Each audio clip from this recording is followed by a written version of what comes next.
Urza, who was pale and looked like she was about to pass out, said, "There are two of them." Gajeel caught her quickly. "Pull yourself back together." Urza then stood up and looked very angry. "Natsu," Urza growled. Natsu jerked and turned slowly to see an angry Urza. "This is your fault," she told him. Natsu opened her eyes wide and yelled, "What?" She was shocked. "You said that on the first day, and look what happened." "BBB, but I had no idea there was another Ichiya under there. It was all in fun." He tried to talk to her, but Urza wouldn't listen. "I told you not to make jokes like that," she said. Even though they felt sorry for the fire mage, the rest of his team decided to leave him to the wrath of the mage with red hair. Bullet and Wave started to sweat and laugh nervously. "Well, I guess that was a surprise." Bullet awkwardly said. "I don't know what to think about this. Let's just transform." Wave said. Bullet nodded. "Alright. In Curcio. Big chariot." Wave called out. Now, each of the two mages of Quattro was wearing his or her own armor. "So I can meet myself. This has to be fate." Ichiya said this with a smile, and Nichiya smiled back. On that bright day, Bullet smiled under his helmet before running up to Nichiya and giving the yellowed-furred eagle a quick haymaker. As soon as Nichiya hit the ground, he was knocked out. Ichiya yelled, "No way. You shouldn't play anymore, Ichiya," Bullet told him. "We want to win, so give us all you've got." Wave moved quickly. "Wait a minute, ga." Wave stopped Ichiya in the middle of his sentence by kicking him hard in the stomach. "Ichiya." Blue Pegasus was very loud. "Had enough, Ichiya-san?" Wave asked. "There's nothing wrong with giving up." Bullet said it nicely. That would hurt the name of my guild. As a man, I can't let that happen." Then Ichiya stood up and gave them an angry look. "I'll give myself to you." The scent of victory. Soon, Ichiya got bigger as his muscles and magical power grew. Wave asked, "So this is his perfume power?" Bullet said, "It looks like he's ready to go crazy." Smile. Ichiya began. "Go Wave." Bullet yelled as he and his partner ran toward Ichiya. Grand Slash. Dragon Slash. Smash. When the attacks hit each other, shockwaves were sent all over the arena, but Ichiya was able to block both slashes. "Men." He yelled as he shoved the two people back. "Whoa." Wave was said in awe. Bullet then spoke up and said, "Wave, let's use our combo attack, got it?" Wave nodded, "Hi."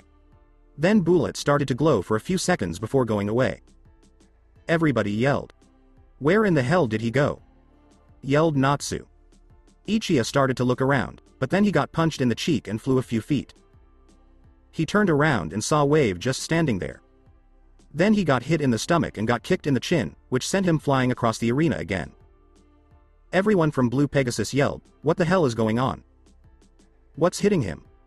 Gray and a few other people yelled, "Is that other guy invisible?" When Ichiya figured out where he was, he saw Wave a few feet above him. Grand Slam. Ichiya managed to dodge at the last second, but when he was cut in the back, he yelled out in pain. Wave yelled, "Grand Dasher." As he hit Ichiya and sent him into the wall. "Ichiya!" yelled Blue Pegasus. Wave asked Ichiya-san, "Are you ready to give up?" As he got out, Ichiya grunted. "I can't back down because I'm a gentleman." "As you wish." Then Ichiya got hit in the gut again, but this time he was ready and reached out to grab something. Ichiya said, "I've got you, Bullet." He then put all of his magical power into his fist. Smiling Smash. He yelled as he threw the invisible Bullet at Wave, sending both of them into the wall. Ichiya fell to his knees and gasped for air. "Damn, I used a lot of my magic to do that so I could end the battle." "Wow, Ichiya-san, that was impressive. If we were weaker mages, that would have beaten us," said Bullet as he got out of the wall. Wave also got out of the wall and stretched his body and said, "Unfortunately, that won't be enough to beat us." Ichiya tried to slowly get up. "Wave. Let's end this now," Bullet said as he quickly ran in front of Ichiya and sent him flying up. Wave then came out of the sky and called for his spear, which he used to hit Ichiya and knock him back down. Bullet then called for his own spear and hit Ichiya again. The two kept hitting Ichiya back and forth until Ichiya was thrown up high and the two appeared above Ichiya with their spears glowing blue and red, respectively. "Take this." Double slash strike. The two armored mages yelled as they slammed their spears into Ichiya and threw him back into the arena with a loud sound. Boom. When the dust finally settled, everyone from Blue Pegasus yelled, Ichiya. There, in the middle, was an unconscious Ichiya. Down. Blue Pegasus is down. The winner is Quattro Cerberus. Those two work well together, Urza said. Either one of them or both of them will be hard to beat, Gajeel said. Damn, that was awesome, said Natsu. It will be fun to fight those two, Laxus said. Hibiki said, oh well, at least he fought until the end. Ren went on, like a true gentleman. Jenny cheered, you did your best, Ichiya. We'll get them next time, Nichiya, Ichiya told his partner as he helped him leave the stadium. Well, that was an amazing match, right? I guess it was even though it was bad. It was outstandingly great. Thank you so much. Lamia Scale vs. Mermaid Heel is the next match. Mermaid Heel was played by Kagura and Demaria, and Lamia Scale was played by Leon and Sharia. Let the second battle begin. Sharia yelled, Tenjin no Dogo. As she let out a flood of black winds and Leon sent out a flock of ice eagles. Gravity pressure x10. The gravity went up, making it harder for the bellow and ice attacks to work. Demaria ran quickly and quickly called up a big broadsword as she smirked meanly. Take this. She yells as Leon dashes forward quickly and calls up two ice blades to block the attack. Sharia is getting ready to jump in to help Leon, but a beam slash blocks her path. She turns around and sees Kagura with her sword drawn. It's best to keep your eyes on me, Kagura said. Sharia gave her an angry look as she turned on her sky god aura and called forth a scythe. Ready, Kagura? Asked Sharia. Then, Kagura let out about half of her magic power as a blue aura surrounded her body. I was ready from birth. The two ran at each other with their weapons, which hit each other and sent shockwaves through the arena. Show me your moves, Sharia Blendy. Sharia jumped back to give her space as she slashed down, but Kagura flipped backward and landed gracefully on her feet. Kagura yelled, Archenemy, dash form. As she took off in a bright blue flash. Sharia fought back by running forward and colliding with Kagura in the middle as their weapons hit each other. As they tried to get ahead, they pushed against each other. But no matter how hard Sharia pushed in her current form, Kagura seems to be stronger, and she hasn't even changed. Worse still, Sharia knew that Kagura wasn't using all of her power. She could tell that she was holding back some of her power, and she still hadn't taken her own weapon out of its sheath. Unfortunately, Kagura only needed Sharia to be thinking about something else to push her off and make her stumble. Kagura yelled, Archenemy, blade form. As her beam attack hit Sharia directly and sent her flying back a few feet. Wham! Leon grunted as he sent the horse sliding across the arena. Demaria was making a smirking face. She yelled, come on, Leon. Show me what you can do. Leon got back out as he moved into his molding position. I'll give you all that and more. On his hands, a huge magic seal showed up. Leon yelled, Ice Make, Dragon Shower. As a group of ice dragons came out of the seal and charged at Demaria, who just smiled and laughed. She moved the knife quickly around in her hands as she cut through all of them. She then straightens her grip as Leon tries to attack her from the front again. Leon gritted his teeth and started throwing attacks at Demaria, hoping that one of them would hit. But Demaria blocked or avoided every single one of his attacks. But Leon was not the type to give up. As another magic seal appeared below them, Leon slammed his foot down on the ground. Demaria's eyes widen as several spikes rise and almost stab her, but she manages to cut herself in several places. Ice Make, Serpents. Several ice serpents headed straight for Demaria, but she dodged each attack gracefully. Then, a giant foot appeared above her. Ice Make, Titan's Foot. Then Demaria was slammed into the arena, but at the last second she was able to block the attack. Leon suddenly showed up on her open side and hit her with an Ice Make, Knuckle, sending her flying back into the arena. Ice Make, Liger Herd. Several big ligers came out of the ice and charged at her while Leon called up a bow and shot a few ice arrows. Demaria was able to cut through the ligers and arrows and run up to Leon to slash him, but Leon broke into pieces of ice, which made Demaria's eyes get bigger. Leon came out from behind her holding two ice blades. He then threw a series of attacks at Demaria before calling up an ice elephant that slammed into her and pulled her across the arena until Demaria finally cut it in half. Leon was breathing hard and sweating a lot because he had to cast so many spells. Demaria was not breathing as hard, but she was still sweating, and some of the cuts on her body were dripping blood. I have to say I'm impressed. You kept throwing spells at me to keep me busy until you found an opening to take advantage of and hit me with everything you had. That's a bold plan, but it's left you exhausted. Still, I have to give you credit. You have a master's control over ice make. Arigato, Demaria. Leone said in appreciation. She told him, you can't keep going like this, so you should give up. Maybe, Leone replied as Demaria smiled, but I've always liked going down fighting. I like that attitude.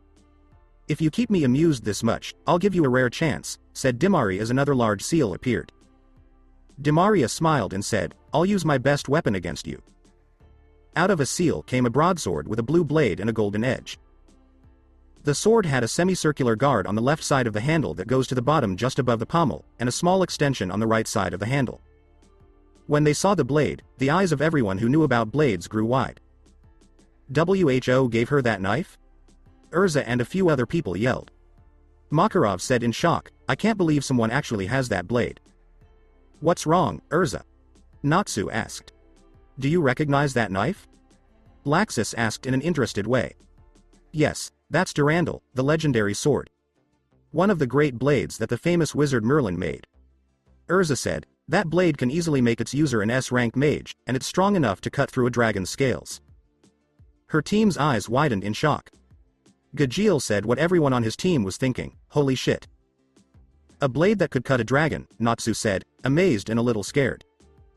Laxus said with a challenging smirk, you're getting more interesting, Demaria. I can't wait to see if I can beat you. Naruto thought, it doesn't surprise me that one of their members has one of those blades. Either she already had it and that's why she was recruited, or Irene and Anna helped her find and get the sword. Either way, that woman is someone to watch out for on the last day. Leone was amazed by the blade, but he glared at Demaria as if to say, you've done your best. I'll show you mine now. Ice make.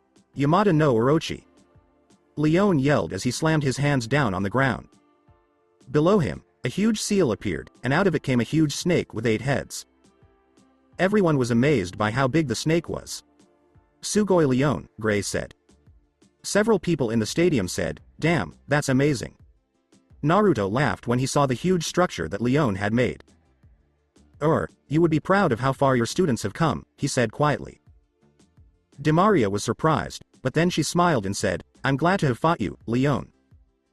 She jumped as she went to fight the giant 8-headed serpent. Back to the fight between Kagura and Sharia. Sharia was sent tumbling back onto the arena floor. She was covered in bruises and cuts and was very tired from the fight so far. Kagura was breathing a little hard and had bruises and cuts all over her body.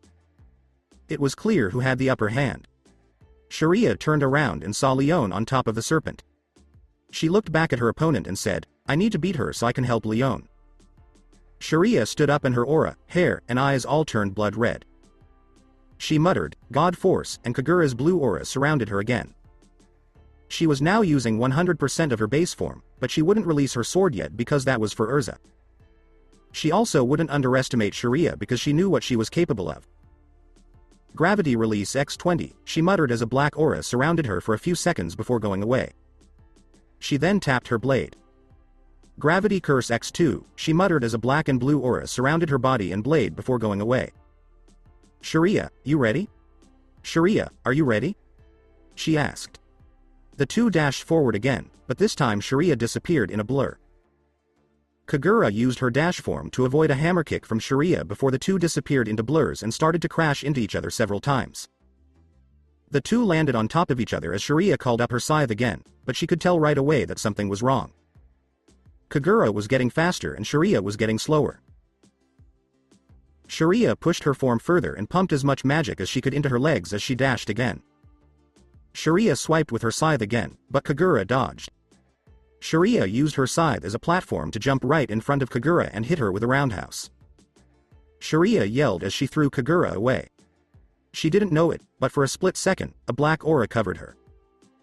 Sharia dashed in front of Kagura and tried to land a Senpuken on her, but Kagura tilted away from the attack. Archenemy, Barrage Mode. 20 hits. Kagura yelled as she pounded on Sharia. Sharia skidded across the arena and tried to get up, but fell down again quickly. Sharia thought, What's going on? I know I've been hit a lot, but it feels like I weigh a ton. Before her eyes grew wide. What did you do? You never cast your gravity pressure spell on me, so why do I feel so heavy? All Kagura did was smile. A special spell that curses my enemy by making their gravity twice as strong every time we touch. So every time you hit me or I hit you, your gravity went up by 2. But because it was cast on you so many times, you won't be able to move anymore, Kagura said before looking over to see Demaria about to finish her fight and Leon about to launch his last attack. This gave her an idea, so she dashes in front of Sharia, grabs her by the shirt, and throws her at Leon. Leon was breathing hard. His Orochi spell had lost several of its heads and had cracks all over it. He used the last of his magic to fix one of the heads so he could make one last attack. He was so focused on this task that he didn't hear Dimari yelling at him until she slammed into his back, which broke his concentration. She gave a proud grin. Sorry, Leon. This is the end. She raised Durandal above her head and focused her magic on the tip of the blade. Take this. Buster Slash. Dimara yelled as she swung the big sword down, sending a giant blue and yellow beam across the arena and into the ice serpent. The beam cut right through the ice monster, causing it to explode, and when the smoke cleared, Sharia and Leon were both on the ground. That's it. Lamia scale is down. Which means that Mermaid Heel is the winner. Damn, they're strong, said Natsu. Indeed. Other than Sabretooth. Gildart said in an excited voice, I think they're our biggest rivals. Laxus said with a big grin on his face, this is going to be fun. Damn, and I thought we had them, Sharia said as she got up. Don't complain, Sharia, they were just better this time, Leon said as he sat up and frowned. He looked up and saw that their opponents gave them a respectful nod and then walked away. Sharia said, Kagura is so strong, and Leon nodded. She is, and it's scary that she hasn't even used her blade yet. How much of her strength is she hiding? He asked himself out loud. That was fun, man. Right, Kagura-chan, Demaria said in a happy voice. That was the most fun she's had since the competition started. She really hopes the last one will be even more fun. Yes, I really did like it. I have to say, though, that I'm most looking forward to the next match, Kagura said. Dimari said with a smile, I'm pretty sure everyone is. Near one of the arena's entrances. Natsu sees Gajeel waiting for him at the arena gate as he walks to the gate. Gajeel grunted, took you long enough, and Natsu just rubbed the back of his head. Gajeel just gave her a smirk and said, sure, spend time with your girlfriend. Natsu blushes, then glares at the Iron Slayer and says, shut up. Gajeel just shrugged and said, whatever. Are you set? Natsu asked. Yes, I've been looking forward to this. I get to show off the new power I got from training for 3 months, especially since I saw the shrimp use Dragon Force, Natsu said with a smirk. Hey. Well, let's go kill some tigers, he said as he and Gajeel walked into the stadium. Stadium Arena. We've seen some exciting battles today, but this next one might take the cake. The strongest guild from 7 years ago will fight against the strongest guild right now. The two tag teams started coming closer to the arena. Fairy Tail versus Sabretooth. Sting and Rogue were there for Sabretooth, and Natsu and Gajeel were there for Fairy Tail. This battle will fight against 4 Dragon Slayers. WHO will remain standing? I have been waiting for this for a long time, Sting said with a confident grin. Not sure where. Volcanoes erupted all over, and lava spread across the land. The skies were dark because of the black smoke from the volcanoes. Here, we can see that a dragon has moved in. But this was no ordinary dragon. It was about 70 meters long and had deep red scales with black accents around the claws. On the right side of its chest, there was a deep, diagonal scar on its smooth, yellow belly. It also had a scar on the top of its right leg and one on its left shoulder. Igneal, the Fire Dragon King and Natsu's adopted father, was standing there. Acnologia. Skiadrum. The Dragon Slayers you've brought up. Let's see what they can do to my son and the boy of Metallica. Will people ever be able to beat dragons again? Naruto, I can tell that you are looking at this fight. My king, you have come to your senses again. Tell me, do you think these humans can beat the dragons and get as powerful as you are? Or is that a dream that can no longer come true? Igneal said as he moved around to make himself more comfortable. No matter what, the time is coming for us to act. It's time for the Dragon King Festival. Naruto, do you think they're all ready for what's coming? Natsu, Lucy said. Gajeel, Levi said. Give it everything you've got, Elfman said. For all of our parts as well, Gray said. Yukino said, I'm pulling for both of you. If it's them, they'll definitely win, said Wendy. WHO will win the Fairy or the Tiger Cabo? Make your victory as big as possible. Show them how powerful the strongest guild is. Give it all you've got. I can't say anything else. Makarov said. I have been waiting for this for a long time, Natsu. Sting was sure of himself. Matcha. Start. Let's go. Rogue agreed, and Sting said, right. When Natsu and Gajeel ran right in front of them, they stopped running. The two couldn't say anything, which left them wide open as Natsu and Gajeel hit them with two hard haymakers. All of the people in the room were shocked to see Sting and Rogue fall back a few feet. Sting smiled and looked up. Hakuryu no Hoko, White Dragon's Roar. As he fired a concentrated white beam of energy, a white seal showed up on his mouth. Natsu quickly turned his body to the side as the beam went by. A laser? Natsu said in slight surprise. Sting kept smiling and tilting his head, which made the beam change direction and head towards Gajeel. Gajeel is able to jump out of the way quickly enough. As he ran toward Gajeel, Rogue wrapped his right arm in darkness. He called out, Airyu no Zangeki, Shadow Dragon Slash. Gajeel raised his arm and shouted, Tetsuryuken, Iron Dragon's Sword. As he turned his arm into an iron sword to block Rogue's attack. Gajeel then swings his changed arm to the left, sending Rogue into the sandy arena. Rogue. Sting was loud. Then he sees a shadow of Natsu holding Rogue by the face as he walks out of the door. Then, Natsu throws Rogue into Sting as his arms start to catch fire. Karyu no Yokugeki. Natsu's attack with his flaming wings made the two Dragonslayers fly into the air. Everyone in Fairy Tail was cheering, but the rest of the crowd was stunned. The way the match was going made Lecter and Frosh look pretty nervous. What's going on? Sting and Rogue. The twin dragons of Sabretooth are being pushed back. As Sting and Rogue got back on their feet, Natsu and Gajeel kept watch. You're as strong as I thought you'd be, Sting said with a smug grin. Gajeel, Rogue muttered as Natsu and Gajeel's sweat dropped in anger or confusion. Is that all he can say? They both wondered. You fools, did you really beat your dragons with that much power? Sting laughed as Natsu asked. Not worse. Killed. With these hands, we killed them. Weren't those two people your parents? Sting just hit him across the arm.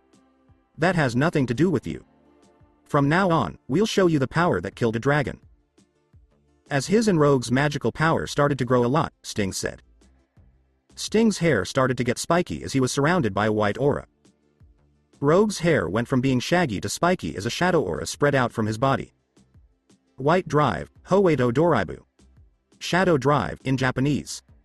Now things are going to get real. Prepare yourselves. Naruto had an idea. It's all over, you garbage guild. Giemma said out loud what she was thinking. The eyes of both Natsu and Gajeel got smaller. That's it. Gajeel said as Natsu nodded. It's the same as Wendy's. Still, we can handle this. When Sting dashes in front of Natsu and throws a right hook, he makes the first move. Natsu just barely blocks the attack, but the shockwave of the attack pushes him back a little. Get ready for the Holy White Judgment. Sting yells as he throws another hook, which lands on Natsu this time. He then keeps throwing punches. Salamander. Gajeel yelled so loudly that his eyes got really big when he felt something behind him. Gajeel turns around and tries to punch Rogue, but his punch goes through a group of shadows. Gajeel keeps trying to hit Rogue, but his attacks either miss or go straight through him. Gajeel tried another hook, but Rogue came out of nowhere and gave him a roundhouse kick. Oh my. It looks like Fairy Tail's Gajeel is in the hands of Rogue's Shadow Drive. You can't catch a shadow. Gajeel was angry and clicked his tongue. Gajeel turns his arm into an iron sword and slashes at Rogue, but the sword goes right through Rogue because he has turned into shadows. Rogue then gathered right next to Gajeel as he hit him in the face with an elbow. Gajeel went flying, and Sting sent Natsu in the same direction with a roundhouse kick. This made the two mages crash into each other. Don't get in my way. The two people yelled at each other. Having a fight in the middle of a game? You guys are sure confident. When the twin dragon slayers run into Natsu and Gajeel in the arena, a huge cloud of dust is kicked up. That drive mode has given them a little bit of an advantage. Lily said something. Take care of your business, Natsu. Happy called out. These guys are good, says Natsu as he jumps out of the cloud. But I'm not good enough for that form yet, he muttered just before Sting appeared right in front of him. Stop talking quietly to yourself. Sting yells as he knees Natsu in the face and jumps over him to hit him in the back of the head with a kick. Rogue was cutting himself in different places. One cut his headband and made his forehead bleed a little. Right now, drive mode gives them a slight advantage. Did they always work so well together, Yukino? Makarov asked. Hi. Sting and Rogue were both strong on their own, but when they worked together, they were even stronger.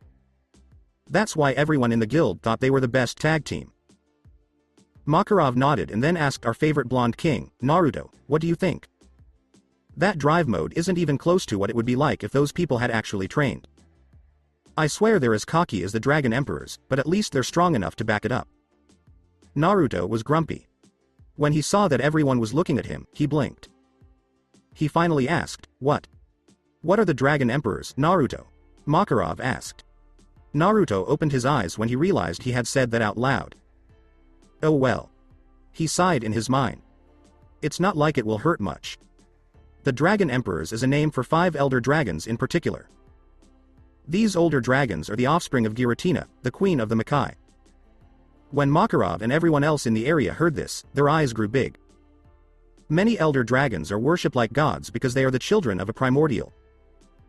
Because of this, they have a lot of names and titles, just like a lot of the other gods in other pantheons. But these 5 are unique. Giratina herself gave them the title of Dragon Emperor. To show that they are above all other dragons, except for their fellow elder dragons and, of course, the other primordials. Makarov's eyes widen. Wait. When you say that you are above all other dragons in terms of hierarchy, do you mean, he started, and Naruto nodded. Yeah. Even the Dragon King is below them in terms of rank and power. So you didn't get their attention? When Naruto shook his head, Makarov asked. Well, no, not quite. I could give them an idea or ask something of them. But they can ignore anything I ask of them, and most likely will. Only a few will actually listen to me. Just how strong are they? And do you or Acnologia think you could beat them? As Naruto scratched his chin and thought, Yukino asked.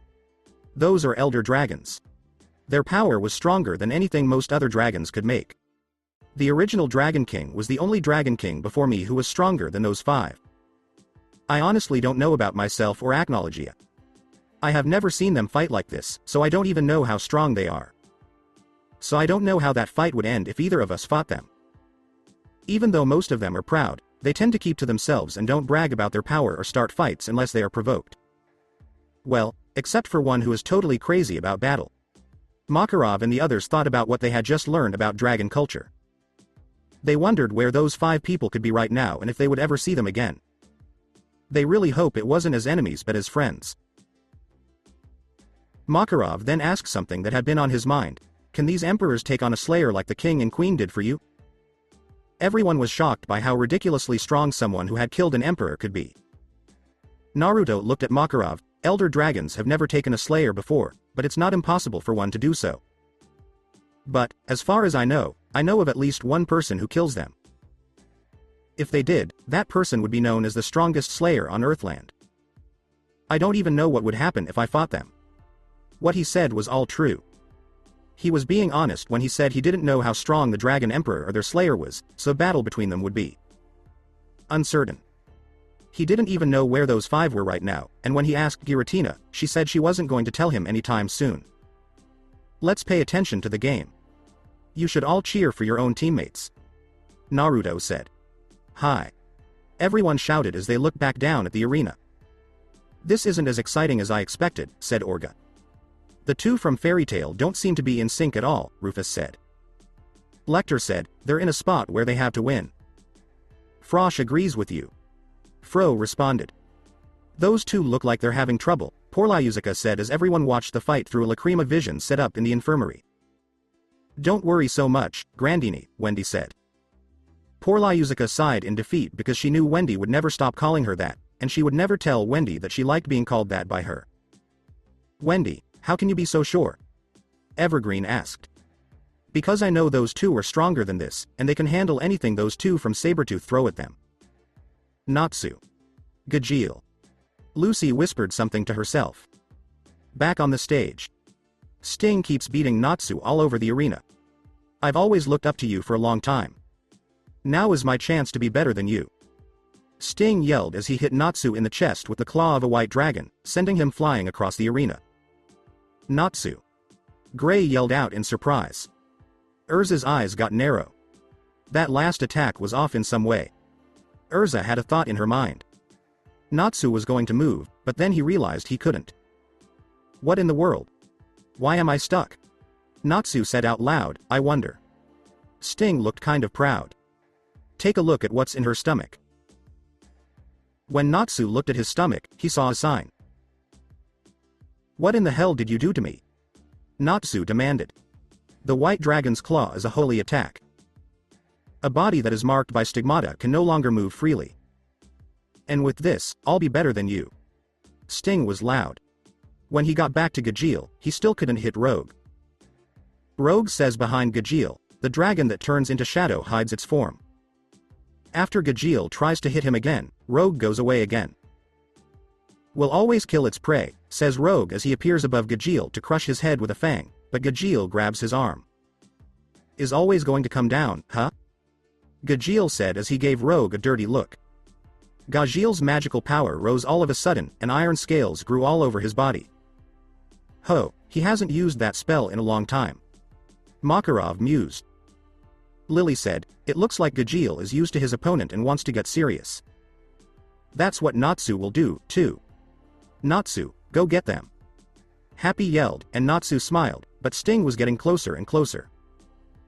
Sting saw this and frowned in confusion until Natsu hit Sting in the face with a fiery right hook that sent him flying a few feet away. No way.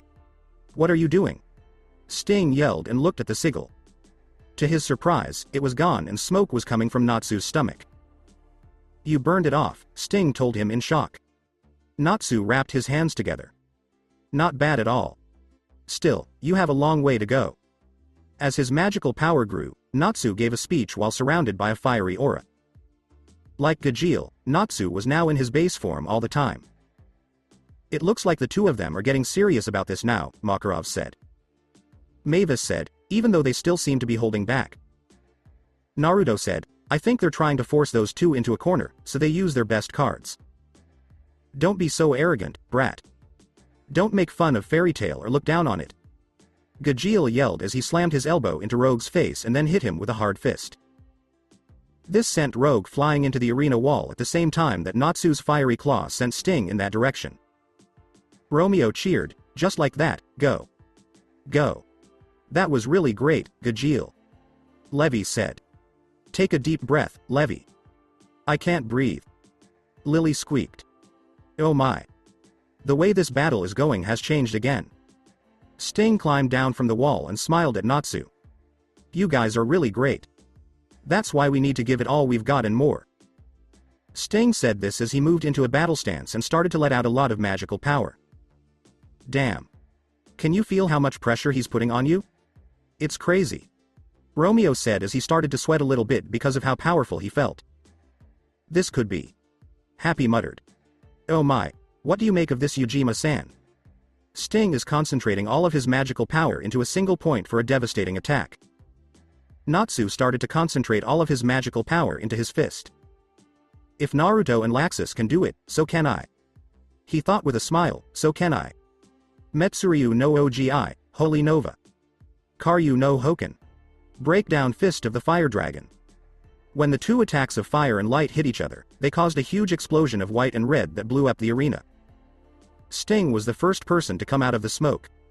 He smiled because he thought he had won the fight. It looks like you're happy. Why are you smiling? A voice from the dust cloud asked. When Sting looked up, he was shocked to see that Natsu was still standing with his fist in front of his. It looks like Natsu used enough power to match Sting's attack, so the two attacks cancelled each other out and did neither mage any harm. Sting just kept staring in shock at the fact that one of his strongest attacks did nothing to Natsu. Unbelievable. Natsu Dragneel is still standing with no damage.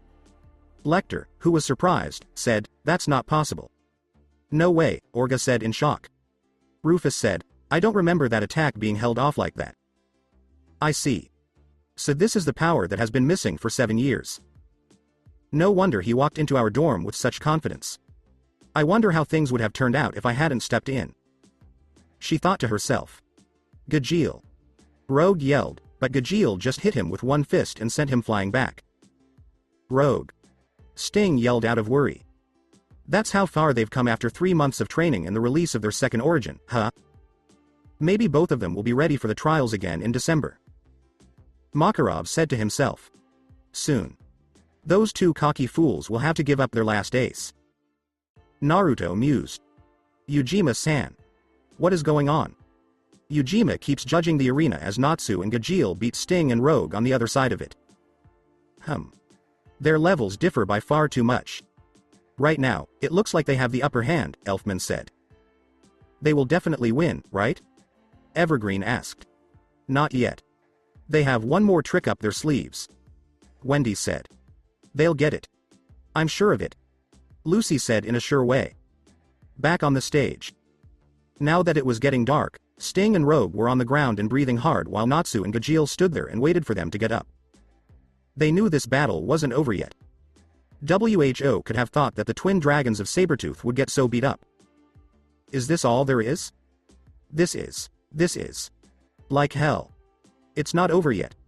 As he got up, Rogue said. Sting also got up while looking at his opponents. Yeah. We both knew that this was not an easy wall to get over. Sting-kun, Lecter said.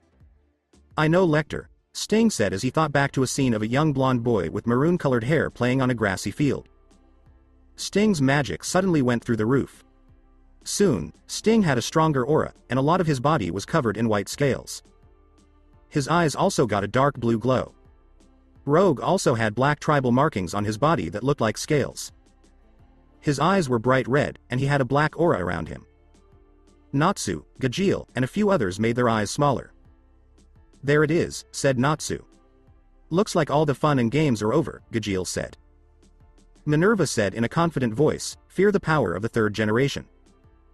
Be careful you two, Urza said. Both of Sabretooth's mages had changed into their Dragon Force forms. Don't disappoint me, Bratz, Naruto said. Poor Lyuzuka said, they're finally giving it their all. They'll be just fine. Wendy confidently said. How can you be so sure, Wendy? Lucy spoke up. Because, Lucy, getting a form, being good at a form, and mastering a form are not the same thing. I would say that I am almost good at my Dragon Force form. But I don't have much time and my body is still growing, so this is as far as I can go right now. Now, those two have much better bodies to be good at the form and maybe even master it, but those idiots let their pride make them think they were unbeatable. Both of them haven't trained enough and haven't used the full power of that form. And that's what will make them lose. Wendy told me. Best of luck. Natsu. Gajeel. Lucy whispered as she looked back at the vision of the Lacrima. Don't be a bad guy. I'm good enough. Sting said as he began walking forward. This made Natsu and Gajeel frown. Eh? Sting plans to leave them both alone? He must be quite sure of himself. He's really underestimating us, Gajeel growled in anger. He hates it when people look down on him more than anything else. Natsu nodded in agreement. Yeah. They are stronger now, but we can deal with it. Sting ran as he walked up to Natsu, which surprised the fire mage a little. Natsu didn't have time to block because Sting hit him right in the face with his fist, sending him flying. Gajeel tried to give Sting a roundhouse kick to the head, but the white dragon was quick enough to dodge. In response, the white dragon sent Gajeel flying with a white magical blast. Natsu jumped off the arena and landed on the arena wall. He then used the arena wall as a platform to move towards Sting. Gajeel skidded for a few feet before jumping back towards Sting. Then, the two dragons from Fairy Tail attacked Sting with punches and kicks. Sting could block each of their blows when he was in his Dragon Force form, but he couldn't fight back while fighting both of them. Sting jumped back quickly to give himself some space, and Natsu came at him quickly with a right hook. Sting smiles because that's exactly what he was hoping for. Sting moves quickly to avoid the hook, then knees Natsu in the stomach, grabs him by the collar, and throws him into Gajeel. The two of them grunted as Sting jumped into the air and yelled, "Hakuryu no Hori Baresu, White Dragon's Holy Breath." Sting let out a roar, and a beam that was twice as big as his roar spell came out of his mouth.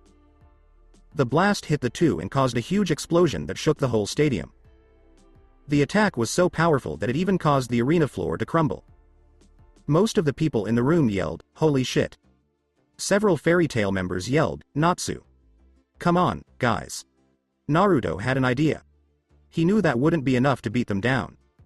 Gajeel. Levi yelled because she was worried about her secret crush. "Natsu ni, Natsu." Happy and Romeo yelled. The whole floor of the arena. Makarov began in shock. Was taken apart. Gray ended up. Gildart said, "That's a lot of firepower. Is this what the power of the third generation looks like?" Chapati yelled, "The match continues underground, so please enjoy the fight through LACRIMA vision." As Natsu and Gajeel kept falling into the ground, panels appeared all around the crowd to show them. "I'm not done yet." Natsu gives Sting a dirty look as he lands on a big rock and lights himself on fire. "Karyu no Kenkaku." Natsu roared as he shot the rock at Sting like a rocket and hit him in the stomach. After getting hit, Sting coughed in pain, which gave Natsu the chance to attack again. "Karyu no Tekken." He threw another punch to the stomach. "Karyu no Hoken." Natsu roared as his attack sent Sting a few feet backwards. Before Sting could get back on his feet, Gajeel came up behind him and put a lot of his magical power in his mouth. "Tetsuryu no Hoko." Gajeel roared as he sent Sting flying into the ground in a huge column of smoke, debris, and dust. The two people looked down and saw that the dust had gone away. Then Sting walked up with his shirt ripped off and his chest cut and burned. Sting smiled as he brought his hands together and gathered magical energy in his palms. "Look at the bright light of the White Dragon, which cleans everything. Holy sh*T. Sting yelled as his arms shot out many rays of white magical energy that hit both Natsu and Gajeel. "Gwa." Gajeel yelled out in pain as his iron scales were pulled off. Natsu yelled, "Ah!" in pain. "Damn, that light element is cool," poor Lyuzuka said. "Come on, you too," Lucy said. Natsu fell to the ground, and when he quickly got up, he saw Sting waiting for him. Sting yelled, "Hakuryu no Senkoken, White Dragon's Flash Fist," as he threw Natsu a few feet away. Gajeel tried to roar again, but Sting jumped into the air and made a bunch of spear, lance-shaped white things. Saying, "White Lance Barrage." Gajeel just barely dodged a few before he was hit again and more of his scales were torn off. Natsu sent out a roar, but Sting blocked it with a huge white spear. This made a huge cloud that blocked their view. As soon as the smoke cleared, Sting ran up behind Gajeel, grabbed him by the back of the head, and slammed him to the ground. He then ran towards Natsu, grinding Gajeel's face into the ground as he went. Natsu didn't have time to respond when Sting lifted Gajeel and blasted him into him, giving him a chance to end this. Sting put a lot of the magic power he had into his mouth. "Hakuryu no Hoko." Sting yelled as he fired a huge white laser at Natsu and Gajeel, which caused a huge explosion that covered both of them. Everyone from Fairy Tail yelled, "Natsu, Gajeel." When the smoke cleared, Natsu and Gajeel were both on the ground. Sting thought, "Are you watching Lecter?" as he raised his fist in victory. "Natsu," Lucy said sadly. "Is it all over?" Macau yelled, "Are they not going to get up?" Romeo yelled, "Natsu ni, get up," as loudly as he could. "Natsu!" shouted a few others. Lily yelled at the top of his lungs, "Gajeel, I know you're tougher than this." Rogue said as he looked down from a broken pillar, "Times have changed. In 7 years, we have become real dragon slayers. The time of the old generation is over." "Yeah, but you were strong, Natsu-san and Gajeel-san," Sting said as he turned off his power and started to walk away. "You two sure love to talk nonsense, don't you?" the two asked when they saw Natsu and Gajeel getting up. "Ow, those were good hits," Natsu said as he started to stretch a little. Gajeel said as he rubbed his arms, "I actually feel sore in several places on my body." Sting yelled in anger, "How are you still standing?" Natsu and Gajeel laughed. "Did you really think that would be enough to beat us? Man, you guys are full of it. Like Wendy said, you may have the power of Dragon Force, but you are not a master of it, Natsu said. Both Sting and Rogue said, like that brat knows anything. Both Natsu and Gajeel just laughed. Natsu replied, this is coming from the two who were pretty shocked to see an older person use Dragon Force. Gajeel gave an evil smirk. Gajeel made fun of them and said, "Gehehehehe. Makes me wonder if deep down you two are afraid that our shrimp beat you too." This made the two dragons of Sabretooth even more angry. Stop talking nonsense. It's not like you two have anything left to fight us. Sting yelled as he and Rogue returned to their Dragon Force forms. Gajeel was angry at Natsu and Gajeel. Natsu frowned and then sighed. Natsu roared as a lightning flame aura surrounded him, "I've had my fun, but now it's time to end this." Gajeel laughed as his magic started to get stronger. Gajeel said, "I've been waiting a long time to use this, especially after seeing the shrimp's Dragon Force." Gajeel started to get scales all over his body, and his body started to shine green. Gajeel yelled, "Iron Doribu!"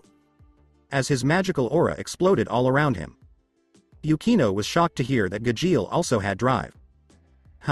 I guess it's about time one of them gets the form," Naruto said. Wendy said with a smile, "Sugoi and Gajeel both got drive, so all that's left is for those two to get access to Dragon Force. You think that will be enough? There is no power greater than Dragon Force." Sting yelled as he ran towards Natsu and tried to hit him with a flash fist, but Natsu easily grabbed the fist. "No power, huh? I killed my father with this power.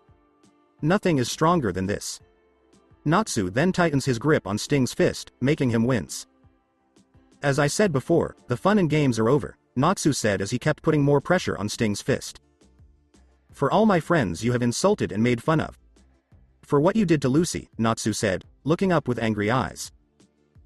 "Because you made fun of my nakama, I'll beat you to death," Natsu said as he popped the joint in Sting's hand. When Natsu hit him in the gut with a hard punch, Sting winced and coughed up some saliva. Then Natsu hit him with an iron fist, which sent Sting flying. Rogue jumped at Gajeel as he pulled out his sword and put shadow magic around it. But Gajeel just looked bored as he turned his arm back into a sword and broke the shadow-powered sword with one swing. Rogue couldn't say anything, so she jumped back and glared at Gajeel. Rogue yelled, "You won't beat me. I'll beat you. You no Hoko. You sound like a broken record. If you have nothing new to say, then shut the hell up." Gajeel yelled as he let out a huge iron dragon roar that tore through the shadow roar and blasted Rogue farther away. Rogue said, "It's not over." As Gajeel poked him in the side with his arm. He yelled back, "Then come." Sting was confused and asked, "Tell me why Fairy Tail joined the games." "The Fairy Tail I knew didn't care about its reputation, so why now?" "For our nakama. For the 7 years that they suffered and endured. They took it all in and waited for us to come back. They never gave up. They never broke up the guild. They kept the guild safe. That's why, for our nakama, we'll show everyone. That fairy tale has kept going and will keep moving forward." Natsu yelled. Most of the members who were crying because of Natsu's words said, "Natsu." Naruto thought about how a small boy with silver hair and a big smile used to say the same thing about him. Soon, that picture turned into a picture of a small blonde boy with whiskers on his face. Naruto gave a headshake. "No time to get sentimental. Cut that crap. Nakama? All there is a burden." Sting tried to fire another holy ray, but his words just made Natsu mad, so he made a big ball of lightning and fire. "You keep saying that, but you both have exceeds. Ray and Ryu no cone." The giant sphere tore through the rays and hit Sting directly, sending him flying in the same direction that Gajeel sent Rogue. "You keep saying that crap, but you two have exceeded. Tell me what the hell that means. Keep Lecter out of this. You would never understand our bound. Haku or Yu no Hoko. Eiryu no Hoko. You don't understand Frosh. Rainryu no Hoko." Natsu yelled as the huge blast tore through the two roars and engulfed the two in a huge explosion. Gajeel glared at Natsu and said, "Hey, that emo was my opponent. He attacked me and stopped my fight, and those two were being annoying with their nonsense," Natsu said in defense as Gajeel glared at him and then looked away. "Alright. Juro was impressed and said, those two are really going all the way.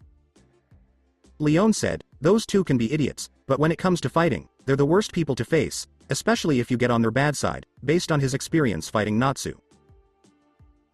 Magnificent perfume, Natsu-kun. Gajeel-kun. Ichiya commented. Oi, are you for real? A stunned Orga muttered. Rufus was shocked. I don't remember Dragon Force ever losing this badly, he said. Minerva thought, power, huh?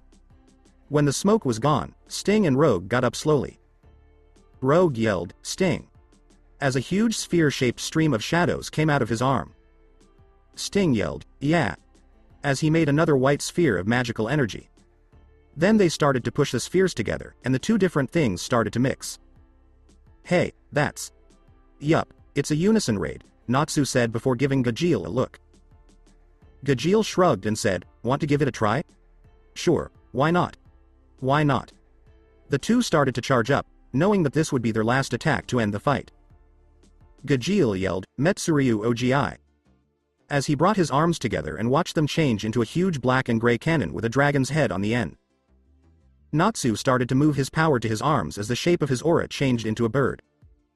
Mavis said, power alone can't get rid of every problem a person will face.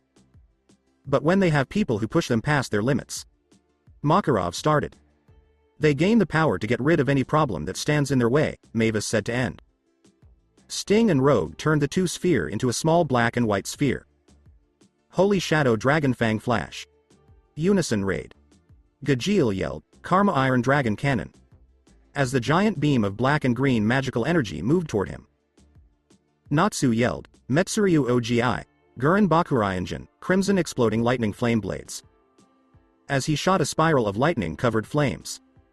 The flood moved along with the beam as the spirals started to cross over it. Because of this, the beam got bigger, and it was now a spiral of green, gray, red, and yellow. When the two attacks hit each other, they sent huge shockwaves through the arena below the stadium. But the standoff was over quickly when the combined beam tore through the flashfang and blew up around Sting and Rogue. The teams are in the middle of a huge explosion. Who will be the last team standing? After the smoke cleared, Sting and Rogue were still on top, but they soon started to go down. I'm sorry, Lecter, but he's too strong, Sting said as he passed out and fell to the ground. Before Rogue fell to the ground, he said, Frosh. That's it. Fairy Tail is the winner. Wendy cheered, nice work, you two. Elfman cheered as he hugged Evergreen next to him. Now that was a manly fight. Evergreen said, yeah. Before he realized what she was doing and pushed Elfman away with a blush on his face. She said in an embarrassed voice, get off, Baka. You guys did a great job, Gildart said, pleased with how they did. Good job, said Urza in a happy voice. Laxus said, they never stop surprising me. No one knew it, but someone in a cloak was watching Natsu's victory pose on the screen as people cried. Natsu, they said in a low voice. This change was felt by Jelal, Ultir, and Meridi. That. The mysterious person has the magical signature of Zeref. Ultir said with worry, Jelal. I'm on it, Jella said quickly as the mysterious person ran away so that he could finally catch him. When he felt a change in Jalal's energy, Naruto thought, But he decided not to do anything for now. Before Gajeel looked at him, Natsu said, hey, that was a fun fight, but they were really easy to read. Sting would always turn his pivot leg to 11 o'clock. Gajeel said, no, it was 10. Natsu glared at Gajeel and said, no, it was 11. Gajeel glared back. Gajeel said, fine, let's say 10:30. It's not 11 o'clock. Gajeel got an angry look from Natsu. It's 11 or 23. Gajeel glared angrily. That's one more turn. Natsu glared at Gajeel until he saw his seal for preventing motion sickness. Natsu got an idea from this, and he smiled in a very evil way. He quickly ripped off Gajeel's seal for motion sickness and put him on a minecart. Gajeel yelled, moaned, you bastard. Natsu laughed sarcastically and said, gaga gaga gaga. What an exciting end to today's events. Tomorrow is the last day of the GMG. The last day is a survival battle in which all the members of each guild's team will participate. WHO will win? I'm so excited. Thank you very much. My, this is what I thought would happen, Master Bob said with a laugh. Master Goldmine said, I should have seen this coming. Grandma Uba said, our goals for the last day have changed. Makarov said, come. With a lot of energy. Gray, Leon said. Gildarts, Clive, said Jura. Urza, Kagura said. Laxus. Demaria and Orga said. Let's have fun, Natsu-kun, Ichiya said. Looks like we'll be the underdogs this time, Orga said. No matter what, we'll still win, assuredly said Rufus. Minerva thought to herself, the power of Nakama, huh? As she walked down the hallway of the stadium. But someone grabbed her from behind, and the two of them ran off into the night. The Fairy Tale Hospital. Wow, Natsu, that was great. Never stop doing amazing things. Come here, Urza told Natsu as she grabbed him and slammed him into her armor while hugging him tightly. Before he was finally let go so he could get some air, Natsu gurgled, can't breathe. Naruto said to Natsu, nice fight, brat, but Gajeel will probably kill you once he finds you again. Natsu just shrugged. Then Natsu turned to Lucy and smiled brightly. He told Lucy, I kept my promise, and she blushed a little and smiled softly at her partner, saying, hi, you did. Not sure where under the stadium. Gajeel growled at the salamander as he got out of the cart. When I get my hands on him, I'll. Then he looks around him with eyes that are wide with horror at what he sees. What in the hell is this? The Fairy Tale Hospital. Carla stops because she is having another vision of the castle falling apart. Wendy stopped when she saw the look on Carla's face because she knew what was going on. Wendy asked Carla, did you see something else? Yes, I watched the castle fall down, she said. I guess that as the day gets closer, the vision might be getting clearer. Ignore it for now, unless you see something different, alright? Wendy suggested. Carla nodded. Hi. Late that night, in the capital, in a back alley. Jelal finally caught up to the mysterious person. Stop, he said, and to his surprise, the figure stopped. If you do the same, I'll show you who I am, Jelal said as he took off his hood. Now show me your face, he said to the figure as they removed their hood and turned to face Jelal. Jalal's eyes got very big when he saw what was going on. Jelal yelled, no way. What the hell is going on? He was shocked. Later that night, at the Fairy Tale Guild lodging pub. After their latest victory over Sabretooth, everyone threw a party. Everyone had a good mood. Even the shy Eclair was smiling, and Wendy was actually starting to talk to Carla, Katya, Eclair, and Momin again after being alone for so long. Naruto and Gildarts were talking with Makarov while sitting next to him. Mirajane, Kiana, and even Lisana helped get everyone drinks and food. Gaga gaga gaga. Natsu laughed like a drunk maniac. Gray, who was sitting next to Natsu, got tired of his laughing and yelled, shut up, you loudmouth. Natsu stopped laughing and looked at Gray's behind. Turn around and say what you just said again, he told her. Gray glared at Natsu when he saw her. He said, fine. You're too loud, flame brain. You're ruining my mood. You want to do something about it? Natsu asked. If you keep talking, I might just have to, Gray replied. Happy cheered, go for it, Natsu. Wendy and Katya both started to sweat. As usual, those two have more energy than they know what to do with, Katya said. At least you're not like them, Wendy, she added. Wendy giggled. I've never been the kind of wild person who jumps at every chance to get into a fight. Katya said, I'm kind of glad about that, Wendy-san. I like how calm you are more, even though I like Natsu and Gray in their own ways. Wendy smiled and said, hi. Don't worry, I know what you mean. Momin said in a sly way, those two will probably be like that when they're old, gray, and wrinkled. That's a scary thought, said Lily. Okay, you two. If you keep doing that, you'll destroy another pub, Lucy told them as she walked up to them. Killjoy. Natsu and Gray said simultaneously. Mira stopped right behind Lucy and said, well, we just won a big fight, and tomorrow is the GMG final, so little steam blowing wouldn't hurt. You're too lenient, Mirajane, Lucy said to Makarov before turning to him. Master, do something, she told him. Makarov yelled, Natsu. And then jumped on the table and pointed at the fire mage. If you're going to fight, show them why you're a dragonslayer by going all the way. That's not what I meant, Master. Naruto, help. Lucy yelled in a panic, knowing that Natsu would only listen to him. But Naruto shaking his head crushed her hopes. Naruto replied, as long as I don't get dragged in, I don't care. Gildarts laughed like an idiot as he and Kana drank a big gulp of their drinks. I don't need to be told to kick some ass. Get ready to cry, Gray. Shouted Natsu as he lit his fist on fire. Gray covered his arm in ice and said, you're the only one who's going to cry, Natsu. Happy said with a smile, bottoms up. As she was about to eat his fish. Wham. That was a shame because he got stuck in a block of ice and his fish got burned. Natsu and Gray both said, whoops. Happy laughed as he yelled from inside the block of ice, how awful. You two were cruel. How could you do that to my precious fish? Sorry, Happy, they told him. No one knew what happened, but the fried fish flew away and landed on a red-haired mage's strawberry cake. Lucy and Juvia shuddered as they felt their desire to kill grow stronger, and they decided to get as far away as they could from the bomb that was about to go off. At the same time, Wendy was doing her best to help Happy get better from being frozen. Don't worry, Happy, I'll get you back up in no time, she said with confidence.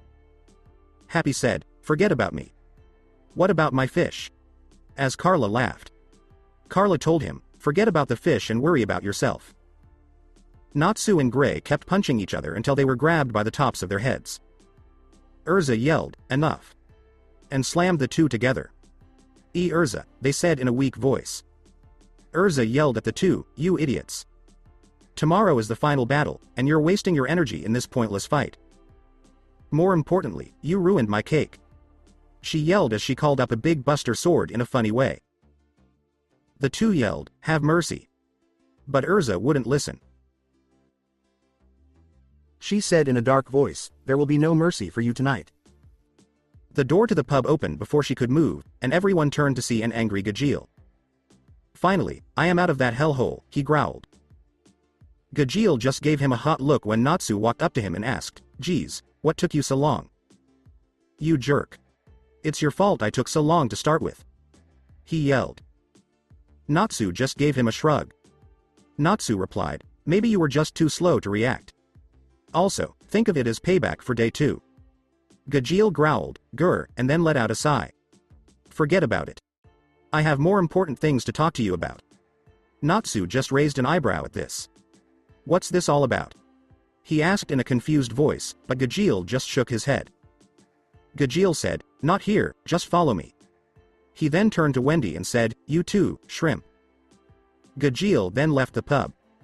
Hey, what's going on? Natsu asked Gajeel again, but he didn't answer. Gajeel said, just follow me, again. Before Natsu went after the Iron Slayer, he and Wendy looked at each other. When Wendy looked at her father, he gave her a nod. She smiled and then went after them. Lucy asked, what could that be about? Urza just shook her head.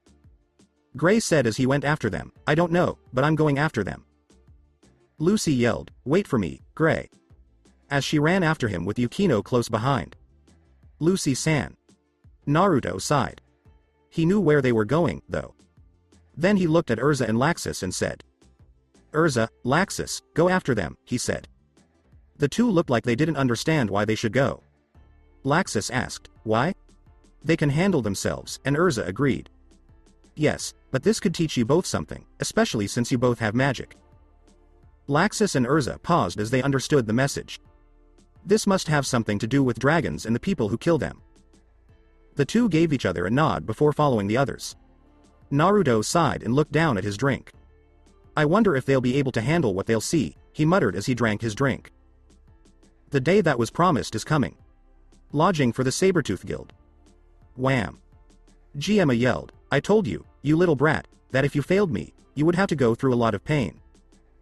We underestimated Fairy Tail's strength, Sting said as he hit the ground again. Does a mage of Sabretooth really talk like that? Boom. Rogue moaned, gaw.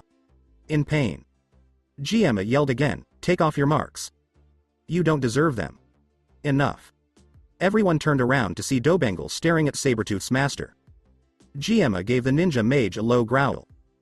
Gemma yelled, I think I told you that if you interest again, you'll suffer.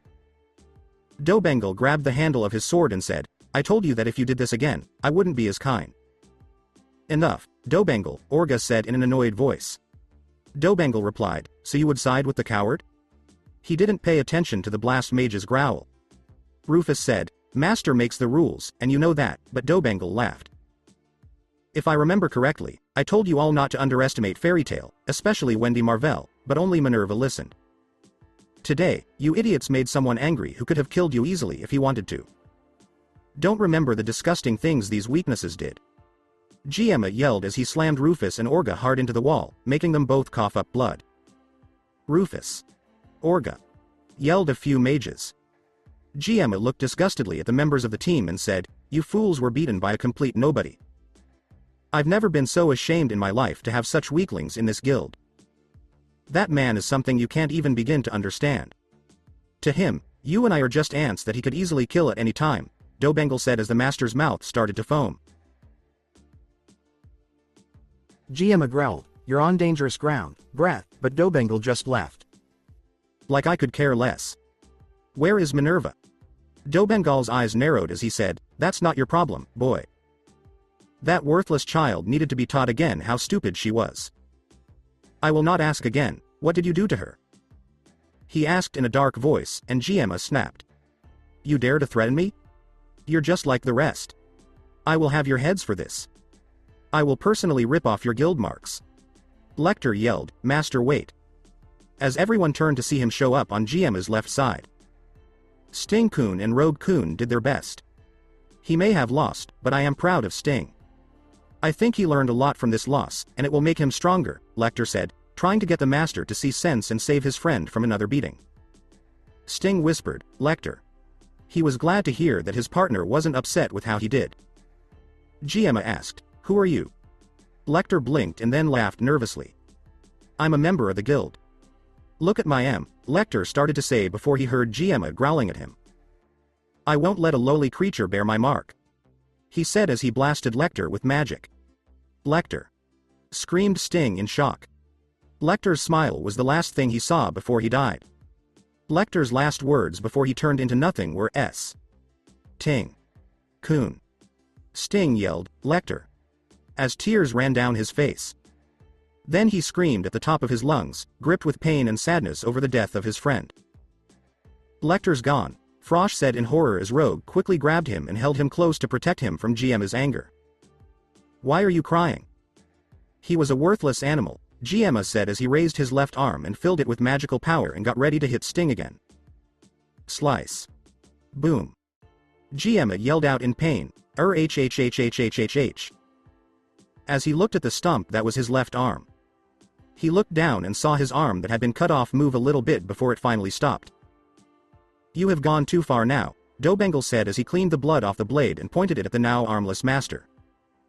Gemma glared at Dobangle and growled like a wild animal. It looked like he had lost all sense of reason. You bastard. I am going to, Gemma began shouting, Buddha. Sting roared as his magical power went through the roof and he changed into his dragon force form. Everyone looked to see Sting staring at the master with a mad look on his face. What's with the glare, brat? I did you a favor and killed off that ARG. Gemma was insulting Sting, but he couldn't finish because Sting hit him right in the chest. Everyone was shocked, except for Dobangle, as they watched Sting kill the master. Gemma gurgled as blood filled his mouth, and then he fell dead to the floor. Sting shut down and fell to the ground as she cried over the loss of his partner. At the same time, Crime Sorcier. Ultir was shocked and asked, Is this true? Jelal had just returned from talking to the person they thought was in the stadium. But what he told them was very bad.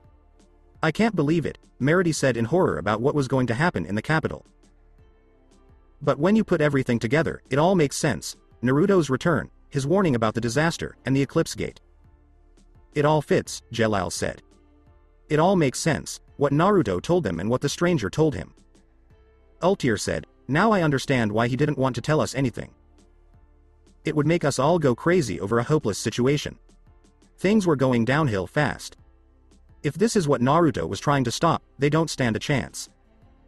Meredy asked with hope, but he came to help us, right?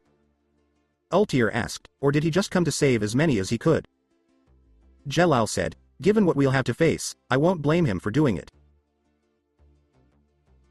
After a few minutes of silence, Meredy spoke up and asked, What should we do? Jelal said, let's talk to him because he should have a plan, and he might be able to help me with something that's bothering me. His friends agreed, and then he was gone in a flash. At the same time, the FT Dragonslayers. So, what did you find, Gajeel? Wendy asked as they went through a tunnel underground. Natsu replied, this feels like a waste of time. Shut up, Gajeel said in response. Behind the three of them were their equals. Happy asked, is this only for Dragonslayers? Probably, replied Lily. Carla looked at Gray, Lucy, and Yukino and said, even so. Yukino blushed in embarrassment when Gray said, there are onlookers. Gray just shrugged and said, whatever. We were just curious, Lucy said in an awkward way. Carla then turned to look at Laxus and Urza, who were a little bit behind. Urza said, we're here to make sure none of you do anything dangerous. Laxus just shrugged. This looked more interesting than staying at the pub, he said. We're here, someone says, and everyone opens their eyes wide as they look at what they see. Wendy began, wait, this is. It looks like. Gray went on. Lucy finished with bones. Not just any bones, Wendy replied. Dragon bones, Natsu said in surprise. Yeah, a dragon graveyard, Gajeel said. Happy said, no way. All of these are dragon bones. Carla said as she looked at all the scattered bones, there are so many. There are probably hundreds, maybe even thousands. Well, if anyone had said dragons didn't exist, they'd probably believe now, Lily said as he got a bad feeling from the place. Gray looked around the cave and asked, why are they all here? No idea, Gajeel said with his arms crossed. I don't understand. What could Du have done to put them all here? Asked Natsu. Did something happen to them? Lucy asked as she moved closer to him and looked around. You guys think this is where Naruto was going to take you, Happy said, then quickly covered his mouth because he felt bad about what he had said. Carla yelled, Happy. Happy quickly said, sorry. Natsu gave a nod. No. Igneel is not here, Natsu said as Gajeel nodded. Our dragons have been gone for 14 years, but these dragons are much older, like hundreds of years old. Laxus thought, it's probably 400 years old. He wondered if Naruto had something to do with this and why he decided to stay back. Wendy's eyes got big as she remembered something. I got it. Milky Way. She shouted as everyone looked at her. Wendy? Asked Lucy. Wendy looked around at everyone. Do you remember the spells Perleuzica and Tucson gave me? Yes, said everyone. One of those spells was Milky Wave. It helps to listen to the voices of the dragons connected to the river in the sky. I can talk to the ether nanoparticles that are still here, and I might be able to call up the spirit of a dragon to talk to us. Natsu and Gajeel said, really? Wendy nodded and said, yeah, leave it to me. I think that spell would work better for a soul slayer, Laxus said as Wendy shook her head. Daddy said that spells can sometimes be related to many different things. He also said that the sky has been around longer than anyone on Earth and has seen everything that has happened. When particles break apart, they go to the sky and add to the sky's record of the world and its history. Now let's do this. It took Wendy a few minutes to draw the magic circle so she could cast the spell. Be ready, because we can't be sure that if I find a spirit, he or she will be willing to talk. Wendy went to the center, got down on her knees, and began to chant, Om, Om, Om, Om, Om, Om, Om, Om. Wandering souls of the dragons, I am ready to hear your voices. Milky Way. The seal around Wendy started to glow bluish white, and a beam went up to the ceiling, making a big swirl of magical energy that eventually turned green. Everyone said. All three of them said, pretty. Soon, green energy whips came out of the vortex and went all the way around the cemetery. Soon, all of the bones started to shake, which made everyone nervous. Lucy said, they're all shaking. Happy asked Wendy, did you plan for this to happen? Don't worry, Wendy says as she opens her eyes. I'm looking for a dragon soul, but the energy in these tiny, very old bones is very low. I found one. It's small, but I should be able to keep it going to find answers, if there are any. Suddenly, all the wisps started to come together in the air, and it looked like a huge portal was opening. Whoa. Is that soul? Wendy. Be quiet, Happy, she's trying to listen. Then, all of a sudden, something started to come out of the hole. Something that is very big. Hey. that is. A big four-legged creature with big wings came through the hole. It measured about 55 meters long. It had sharp teeth and claws and a thick dark green armored hide. Also, it had 2 whiskers that went down its chin. Everyone yelled, "Dragon!" Fear made everyone scream. The dragon laughed when he saw how everyone was reacting. "Huh?" said everyone. "You humans are always fun to mess with, and it never gets old," the spiritual dragon said. Everyone just stared at him in shock. "My name is Zirconis, and I'm the Jade Dragon. I'm surprised you humans are able to call my soul. If I'm not mistaken, this spell belongs to that hot dragon Grandini." "Who called me?" He looked around until he saw Wendy. "Ah, this little dragon slayer called for me?" Natsu yelled, "Get the hell away from Wendy. No way am I going to eat this cute little thing." Natsu growled in a funny way. "Ha ha ha ha. Lighten up, you idiot. It was a joke. I'm a ghost. What could I do to her? Possess her?" Natsu glared at the dragon and said, "This guy." The others were reacting the same way.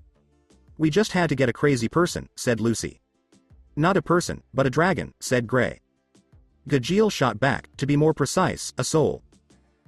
"A dragon soul," Laxus said in a grumpy way. Urza's last words were the same, "A very annoying dragon soul."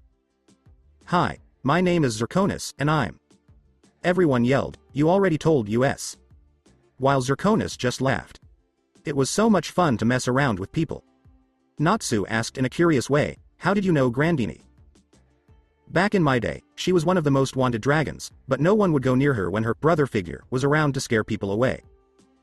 That girl followed him everywhere he went, which made a lot of us wonder if she liked him and wanted to date him." Wendy laughed when she thought about Grandini treating her dad that way. It seemed funny, and she wished she could have seen it. She could hear Dark rolling around and laughing out loud in her head, which made her laugh a little. Grandini denied everything Zirconis said while trying to hide her red face, which made Dark laugh even harder. Urza asked, "What exactly happened here?" "This place looks like a dragon graveyard," said Lily. Carla said in a nice way, "We called on your soul to see if we could get some answers." Zirconis said, "I have nothing to do with you humans, so go away." As he turned his head away. "Wait," Happy said, "we're all cats." "Well, this has been going on for more than 400 years, Zirconis said as everyone started to sweat. Everyone thought, he seems to change his mind a lot. Dragons were the rulers of Earthland. We lived in the land, the sea, and the sky. Everything in this world belonged to us, and our power was almost unmatched. Only divine beings in the kaiju could fight us, and only a small number of demons could do so as well. Humans thought of us as gods and worshipped many of us as such, but most of my kind thought of humans as nothing more than food. However, there were a few foolish dragons who lived with humans and made a kingdom in these ancient lands. At the time, the 6th Dragon King, Thorin, ruled over these dragons. The two sides never agreed on anything, so small fights always broke out. Soon, it turned into a full-scale war between the coexistence dragons and the man-eating dragons. I was on the side of the man-eaters. Wait, you ate people? Lucy asked in a scared voice as she looked up at the dragon. I may not like people, but your kind is a treat that I will never forget. Natsu teased Zirconis by popping a vein on his head and saying, Didn't your mama dragon tell you not to talk to your food? You getting on my nerve. Zirconis coughed before regaining his composure. The war continued for several years with neither side gaining an advantage. We were in a deadlock until the coexistence dragons broke with their foolish strategy. A strategy conceived between two humans and a dragon. A plan that would spell doom for us all.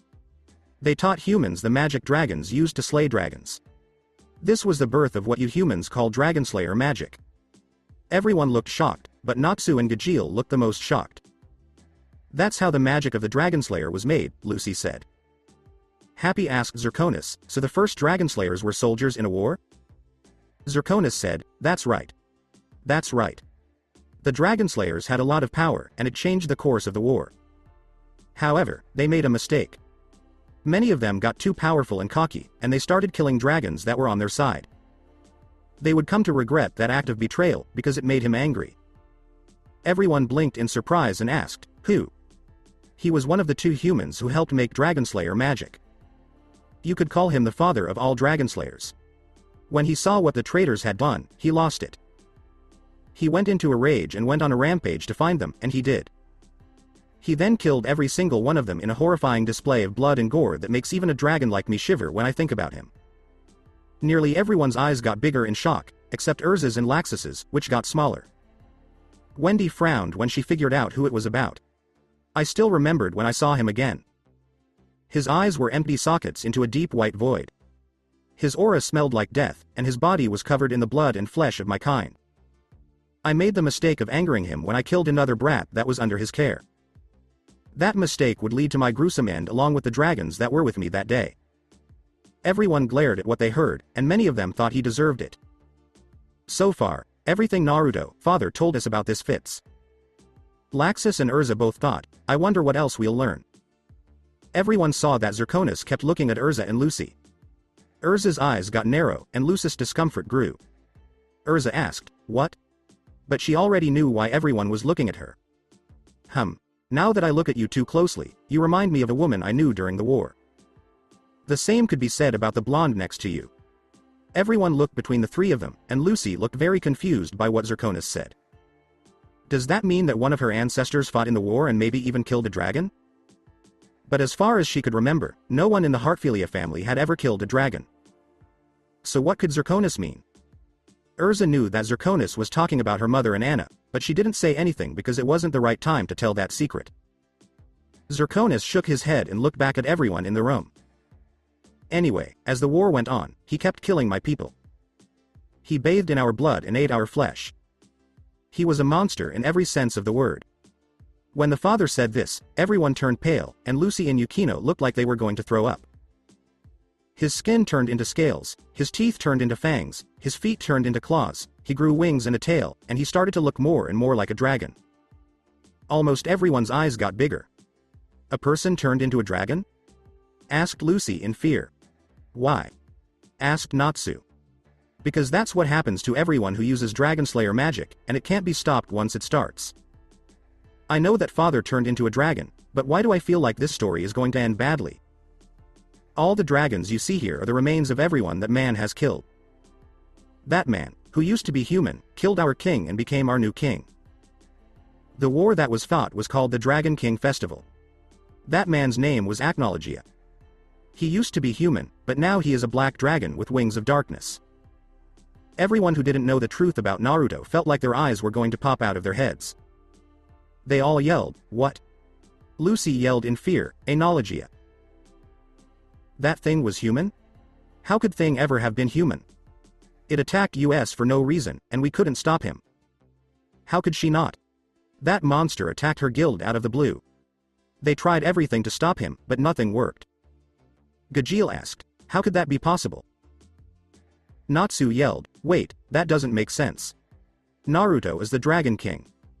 As Zirconis's eyes grew wide. How do you know that person's name? We've met him, and he told us he's the son of Thorin and Saphira, which makes him the Dragon King. So how the hell is Acnologia the king? He. Ha ha ha ha ha. Zirconis started laughing so hard that he couldn't stop. What the hell is so damn funny? Natsu yelled in anger. No one lied to you. Everything you were told was true. However, I will warn you now. The fact that Naruto has come back means that a great shadow is coming. Humans should beware of the disaster that is coming. I have said my piece. Goodbye. With that, Zirconis disappeared. Carla and Happy asked the girl, Wendy?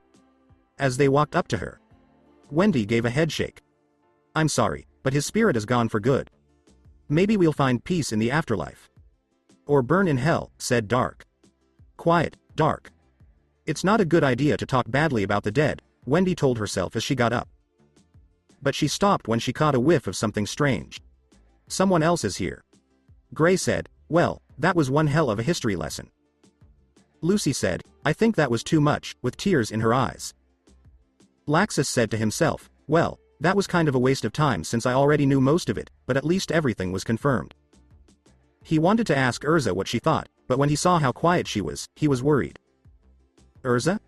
He asked, but Urza was too busy thinking about herself to hear him. This makes no sense. How did Acnologia become king when his father said he was one of the people who killed Thorin? Urza thought, and then her mind went blank as she had a moment of clarity when she realized how everything fit together. Father was a dragon killer, but he lost the kids he was taking care of. He killed everyone who was to blame. Soon, he started to change into a dragon. He talked to someone about ending the war. He hurt Anna, so he became a dragon. Thorin's death saved him and made him the only one who could take the throne. My father's name is Acnologia. Urza felt like a bucket of cold water was dumped on her until she felt Laxus's hand shaking her. Laxus asked Urza, "Are you okay?" As she took a few deep breaths and looked at her fellow S-rank mage. "Yeah, there's just a lot to think about." So, Natsu asked in a funny way, "Does that mean that if we use Dragonslayer magic too much, we'll turn into dragons?" Gajeel replied, "How should I know?" "No, Natsu, you and Gajeel shouldn't have to worry about it," Wendy said when everyone turned to her. "Wendy, what do you mean?" asked Natsu. Lucy asked, "Do you know something?" "Before I talk, I think our spies should come out," Wendy said as she looked to the far right and saw someone come out from behind a skeleton that was covered in dust and moss. So you found out who I am." "The nose of a Dragonslayer is a very useful tool," the person said as everyone got ready for the man to do something. Laxus asked, "Who are you?" Before he said his name, the man gave a bow. "Pardon me, my name is Arcadios, and I'm the head of the Holy Chivalric Order of the Cherry Blossoms and part of the Fury Kingdom army stationed here in Crocus." "Now, my dear, please continue." Wendy looked at the man for a few seconds before turning back to Natsu. "Natsu, when we granted Dragonslayer magic, we begin to grow something in us called the Dragon Seed. The more we use this magic, the more this seed grows and it will eventually begin to spread throughout our body, and we'll see the physical signs just as Zirconis explained. The claws, fangs, talons, wings, etc. And when the seed bloom, the person becomes a dragon. They are the 4th generation Dragonslayers." Wendy said as Natsu and several others shouted, "What? The 4th generation can turn into dragons?" Natsu was shocked. Lucy yelled, "Wait, Wendy, didn't you just say that your father is a 4th gen?" Wendy nodded. "Yes, my father can change into a dragon because he is a 4th generation, just like me." Again, almost everyone yelled, "What?" Wendy was annoyed by all the shouting, but she kept going. "How?" Natsu and Gajeel asked in a loud voice. "I'll keep this short. When I was very young, my parents sealed a very powerful force inside of me to protect me in case of an emergency. However, there was an unexpected result. The power merged with my Dragonslayer magic and destroyed the seed, but left me with all the benefits. Now I can change into a dragon without losing access to my drive and dragon force forms, which is what usually happens to 4th generation slayers. Some people in the guild would have too many problems with that." Everyone could only say, "Damn." Natsu asked Wendy, "Can you turn into a dragon now?" Wendy shook her head. "Not for long. First, my body can't handle the stress of the change, so I would just kill myself. Second, if I stay too long, I will not only hurt myself, but I will also lose myself to my primal mind and become a raging monster that attacks everything and everyone in my line of sight." Everyone got a chill when they thought about how Wendy reacted when Carla called her father names.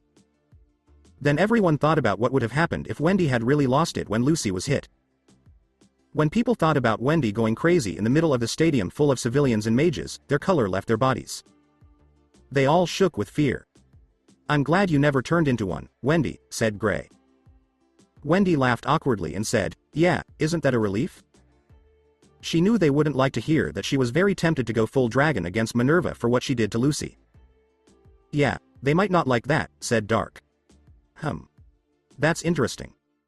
Your information and what the dragon told us match everything he has in our records, except for one thing about Acnologia," Arcadios said as everyone looked at him. "Tell me, do you know about the demons of Zeref?" he asked as Gray's eyes grew wide. "You mean like Deliora?" Arcadios nodded. "Yes, that's right. You could say Acnologia is similar. According to a theory we've come up with, Zeref helped Acnologia turn into a dragon." "Zeref helped turn Acnology?" shouted more than one person. Arcadios said, "Yes, and by destroying Zeref, the source of all evil, we also destroy Acnologia." Wendy looked at the man with narrowed eyes. "I really don't trust him," she thought. "Be careful, but I don't think he's evil." Urza thought, that explains who helped father, as another piece of evidence added to what she already knew about her father. However, in order to reach this goal, we need the help of 2 stellar mages, specifically ones who know how to use the Zodiac keys. Zodiac keys? Lucy and Yukino were thinking. Wendy's eyes got smaller as she thought, then grew wider as she realized what was going on. She said, "You son of a whore. You sent those thugs who took Katya and Eclair," and Arcadios nodded. "You're right." Everyone yelled, "What?" as some of them got ready to fight, but Arcadios waved his hand. "Calm down, I'm not here to take them. I'm sorry, I acted too quickly and made a big mistake. I didn't mean to hurt anyone, but I was too rough to get the Zodiac keys."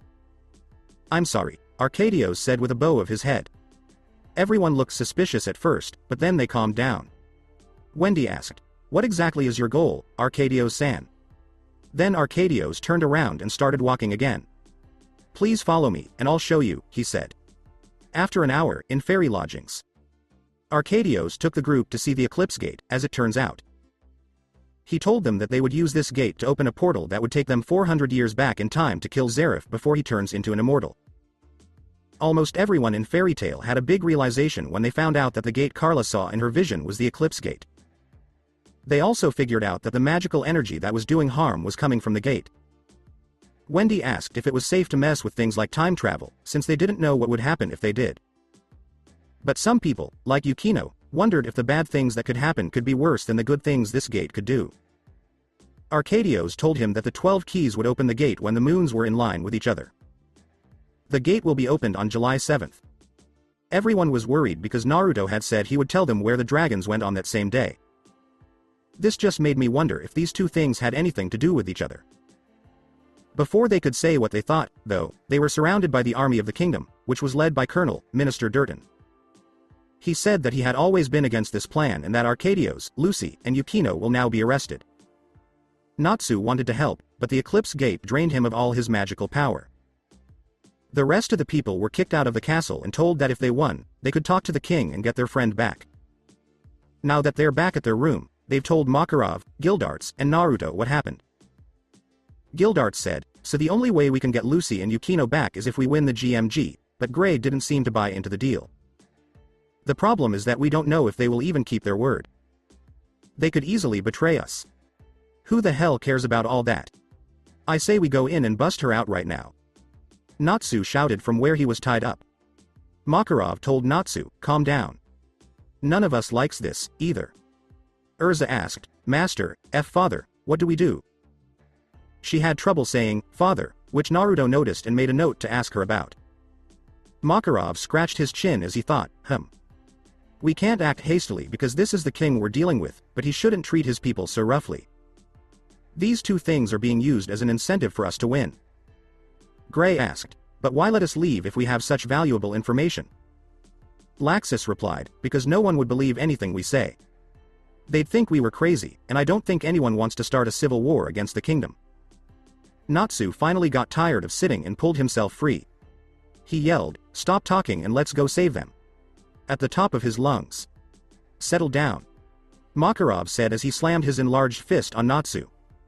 Makarov looked at the blonde king and said, "Naruto, what do you suggest? They have members of our family in their hands.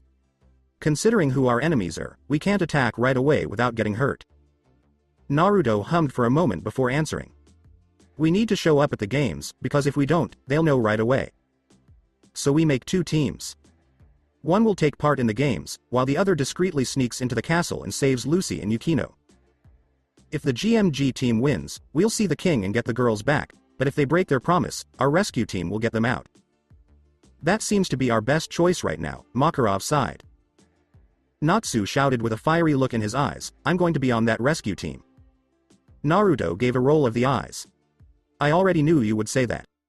Wendy, I want you to go help Lucy and Yukino, but I also want you to keep him in line and keep him from getting into trouble." Natsu yelled, "What does that mean?" But no one paid attention to him. "Anyway, everyone, go to sleep. We have a long day tomorrow, and you need your rest," she said, and everyone nodded and started to go to bed. Before going to bed, Wendy gave Urza and Naruto a tight hug. Naruto was about to go to sleep on the couch when Urza put her hand on his shoulder and looked at him. "Father?" she asked, sounding unsure. Naruto raised an eyebrow as she bit her lip and asked, "Can I talk to you?" Naruto nodded as they sat down on the couch and quickly put up a barrier to keep the conversation quiet. He finally asked, "What is it?" Urza fidgeted before finally speaking, "I want you to be honest with me. When we spoke to Zirconis, he spoke about a particular mage that helped bring about the creation of Dragonslayer magic. How he was betrayed by his comrades and how he killed them all. How he slowly descended into madness and became a dragon. A dragon that rose to become the Dragon King." Urza looked up to see her father's serious gaze. "Father. Area. Are you really Acnologia?" she finally asked.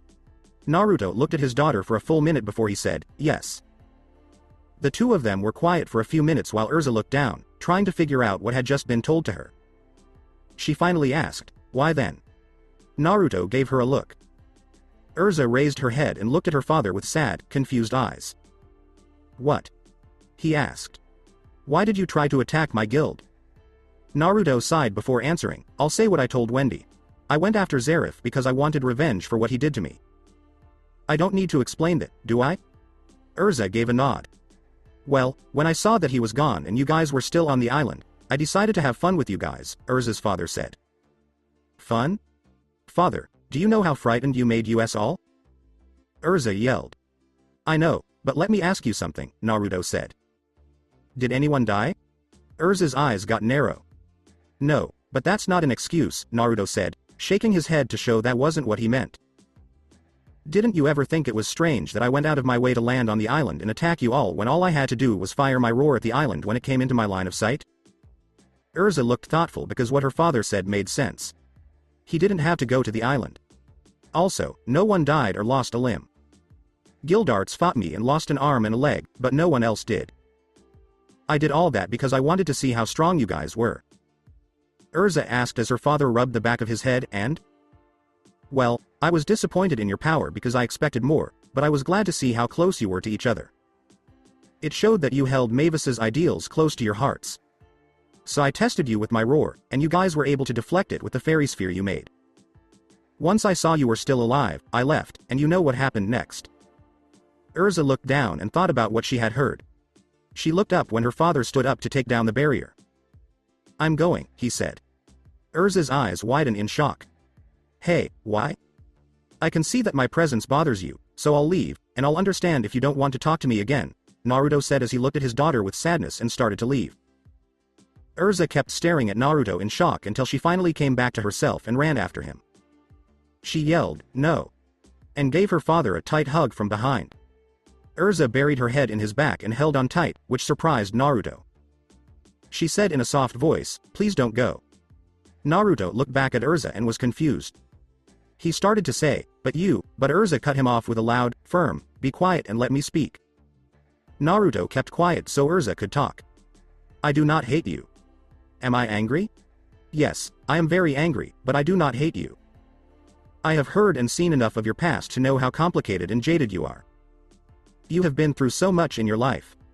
So much pain, suffering, and betrayal. It could make anyone snap. But Master Mavis and Wendy have shown that you still are capable of feeling love and yesterday. That's why, if I can forgive Gajeel, Laxus, Jelal, and Ultir for what they did, I shouldn't have any trouble forgiving you, Father," Urza said with a smile. Naruto just looked at his daughter in amazement before turning around and giving her a tight hug. He said softly, "Thank you for my Benihime," as she hugged him back. Before they went their separate ways, Urza was asked a question that had been on her mind for a long time. "Father, I have one more question. When I saw Lucy hurt, I felt a lot of anger and heard a voice. I also heard it when I saw your memories. That would be your inner dragon," Naruto said with a sigh. "My what?" Naruto said, "It's a physical manifestation of your Dragonslayer magic. Its personality depends on you, your upbringing, and any other things that have affected you and your personality. And since you're very protective and loyal to your Nakama, it's safe to assume that your draconian half is just that, but to an extreme." Urza nodded because that made a lot of sense. She wondered if all Dragonslayers had to deal with an inner dragon. She'll ask about that later. Right now, she just wanted to know one thing. She asked, "How do I talk to her?" Because she wanted to meet her inner dragon to get to know her and connect with her. Naruto called up a piece of paper with the kanji for deep sleep on it. "Here, this seal will put you to sleep and send you right into your inner world." Urza asked, But what if I don't wake up in time for the games? Because she was worried she might miss them. Naruto gave a headshake. Don't worry, said Urza. I made it so the seal wakes you up in time for the games you have in my world. Thank you, said Urza. Now go get some sleep. You have a long day tomorrow. Urza nodded as she gave Naruto one last hug and kiss on the cheek before leaving to go to her bedroom. Naruto sighed because he was tired after such a long day. Now for some sleep. Jelal said, Naruto, as he suddenly showed up next to the blonde king. Naruto looked at the mage with blue hair and said, fuck. He asked, what is it? Jelal gave Naruto a grim look as he looked at him. I need to talk to you about the mysterious person. They told me what's going to happen here on July 7th. Naruto sighed in frustration. This is so damn hard, Datbeo, he said before his eyes grew wide and he yelled, damn it. Naruto was going to have a long night. Not sure where. Urza opened her eyes and saw many crystal structures all around her. Everything looked like a huge forest of crystals of all sizes, shapes, and colors. So this is how I feel. I guess the crystals are a symbol of the Tower of Heaven, since that's all I knew before Fairy Tail. Hello, Urza. It's great to see you after so long. The voice of a strong woman said. Urza turned to see where the voice was coming from and saw a person sitting on a branch of one of the crystal trees. She was about the same height as a teenager and had light skin, brown eyes, and dark burgundy hair. Her hair is mostly about chin length, but she has bangs that are about elbow length on both sides of her face. Her typical outfit is a high-collared, low-cut red corset with short, light green puffy sleeves worn under a sleeveless, magenta trench coat that is shorter and pleated in the front and flares out behind her. She also wears black, elbow-length, fingerless gloves with gold bracelets on top of them. Below that, she wears red high-heeled pumps and black thigh-high stockings connected to a skirt by suspenders. Urza agreed that the girl was pretty and could be mistaken for her sister or another close relative. Think of Yu-Gi-Oh! 5DS's Akiza. Hello, my inner dragon. I'm glad I finally get to meet you. Urza answered politely, yes, indeed, as the inner dragon smiled. Now, let's talk about it. Next day, GMG Stadium 3 p.m. At last, everyone, welcome. The last day of the GMG is today. Whether you're happy, sad, or both, today a winner will be decided. I, Chapati, will be the reporter for today. Ex-council member Yujima. Hello. And finally our special guest is Mato-kun. The GMG's official mascot. Cabo.